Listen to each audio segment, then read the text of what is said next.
क्या नाम है आपका? विमलेश कुमार। आप कहाँ के निवासी हैं? इसी गाँव में। क्या नाम है गाँव का? करा अच्छा, क्या मामला है ये? क्या घटना घटित हुई है? ये घटना तो आप सब लोग देख ही रहे हैं। क्या? चकबंदी का मैटर चल रहा है। कई दिनों से भागते भागते परेशान हुआ है। मैं भी इसके साथ कुछ दिन गया हूँ। मैं कल कोई बात हुई थी, कुछ डिमांड थी, कुछ दिए थे, कुछ की और डिमांड थी। इसी को लेके मैं सारा कुछ हो गया। मैं चला गया। इसके मन में एक रील जो घूम रही थी वो यही थी कि अब ठीक नहीं होगा। उन्होंने खराब कर दिया। मतलब जहाँ ये लोग आए थे, चकबंदी संबंधित जो भी अधिकारी थे, इस गांव में आए थे। उन्होंने एक एक आदमी को करके पूछा था कि तुम्हें कहाँ पर चाहिए। तो सब लोगों ने अपनी अपनी डिमांड रखी। इन्होंने भी अपनी डिमांड रखी। हमारे भाई हैं, हम बड़े भाई हैं, वो छोटा था। क्या नाम है आपके भाई? प्रदीप कुमार। इन्होंने अपनी डिमांड रखी। इन्होंने जो डिमांड रखी उस पर किसी दूसरे का चेक बना दिया और इनको नीचे तालाब में ठोक दिया जाके। मतलब जो मूल जो थी वहां किसी और का बना दिया, किसी तीसरे का। मतलब हमारे जो रिश्तेदार है उन्हों को भी छोड़ के तीसरे का बना दिया और इनको तालाब में डाल दिया, कुछ इधर दूसरे में डाल दिया। अच्छा, क्या चाहते हैं आप शासन प्रशासन से क्या मांग करते हैं? आप लोग देख रहे हैं हम क्या चाहते हैं। मतलब जिसने जो जो जो कांड करवाया है, जो जिसने जो एसडीओ है, कौन सा है वो, जिसने पैसे, सीओ ने तो नहीं लिए, जो इससे पहले जो एसीओ, मेन तो रोल उसी का है।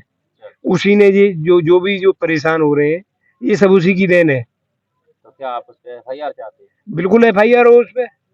हम उस पे हम तो ये कहेंगे कि उसको उसको मार दिया जाए और मैं अपनी पूरी जमीन उसके बच्चों के नाम करवा दूंगा, योगी अगर कोई ऐसा हो प्रावधान।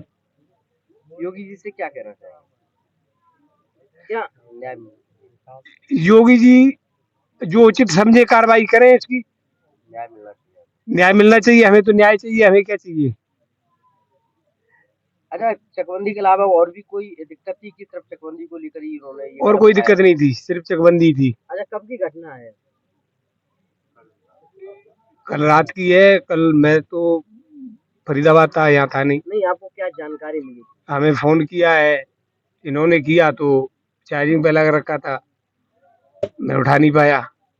फिर दूसरी कॉल किया हमारे चाचा जी, तो उन्होंने बताया लहुआ गुड्डुआ फांसी लगाए ली।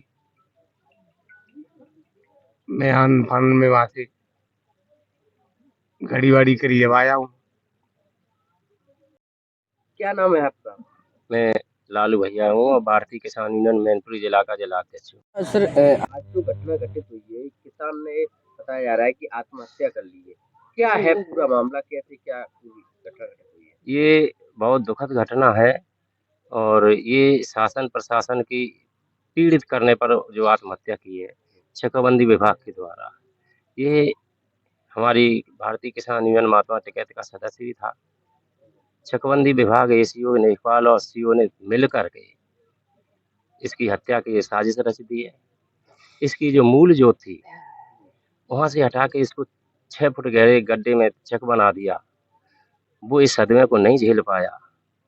मेरे से भी मिला, मैंने चकबंदी विभाग में कहा तो उन्होंने उसको ऐसा आश्वासन नहीं दे पाया कि वो इस सदमे से बाहर हो जाए और उसने आज अपनी जीवन लीला को समाप्त कर लिया। चकबंदी विभाग जितना भ्रष्टाचार शायद है इस प्रदेश में कहीं है नहीं है। अच्छा, आपके संगठन का पदाधिकारी से आप क्या मांग करते हैं आप? नहीं, मैं तो मांग करता हूँ जिसके कारण ये डिप्रेशन में आया, टेंशन में आया और उसने आत्महत्या की है, उस विभाग के कर्मचारियों के खिलाफ एफआईआर होनी चाहिए और इस परिवार को क्या इस पूरे गांव को न्याय देना चाहिए। आज की डेट में 70% चेक पैसे लेने के चक्कर में खराब कर दिए गए। हर लेखपाल कमरा लेके अलग बैठा है पैसा लूटने के लिए। तहसील में नहीं बैठते, वो अलग कमरे पे बैठते हैं। और मेरी मांग ये है कि जो भी लेखपाल इसे मौजे में जो लेखपाल है वो शायद जिंगपुर का है, मेरे गोपालपुर में लेखपाल है वो चौबेपुर का है। ये जितने लोकल के लेखपाल होंगे ये तो किसानों का बहुत बुरा हाल करते हैं, बड़ा भ्रष्टाचारी है ये। अच्छा जो खत्म हो गए हैं उनके बच्चों के लिए सरकार से क्या कहना चाहेंगे? बच्चों को कैसे करना है? सरकार से देखो छोटे बच्चे देखो सरकार से हम लोग मांग तो करेंगे, अभी छोटे बच्चे हैं, उनकी पूरे जीवन के लिए एक तो शिक्षा की व्यवस्था की जाए और उनके पास जो खेती पे कर्ज हो, उसको पूर्ण रूप से माफ़ भी किया जाए, क्योंकि हर किसान के केसीसी है, अब बच्चे खेती कर नहीं पाएँगे, चक उनका गड्ढे में डाल दिया है, वो कर्जा कहाँ से चुकाएँगे? तो इन पे जो भी कर्जा है, वो सरकार को माफ़ करना चाहिए हर हालत में, हर कीमत में और चकबंदी विभाग पर एफआईआर होनी चाहिए, एसओसी और सीओ और लेखपाल के ऊपर। और मैं कह रहा हूँ, मैं एलआई को रिपोर्ट भेज दी हुई है, मैंने सूचना दे दी है, एफआईआर नहीं होगी तो हम कुछ भी निर्णय लेंगे। गाँव के सहयोग से जो भी होगा मैं निर्णय लूँगा। मैं आधा घंटे का टाइम दिया है एलआई विभाग को, तो चकबंदी विभाग पे एफआईआर होनी चाहिए। आप लोग सहमत हैं ना? ग्राम पंचायत भाती है, चकबंदी प्रक्रिया चली, वहाँ एक किसान ने आत्महत्या की है।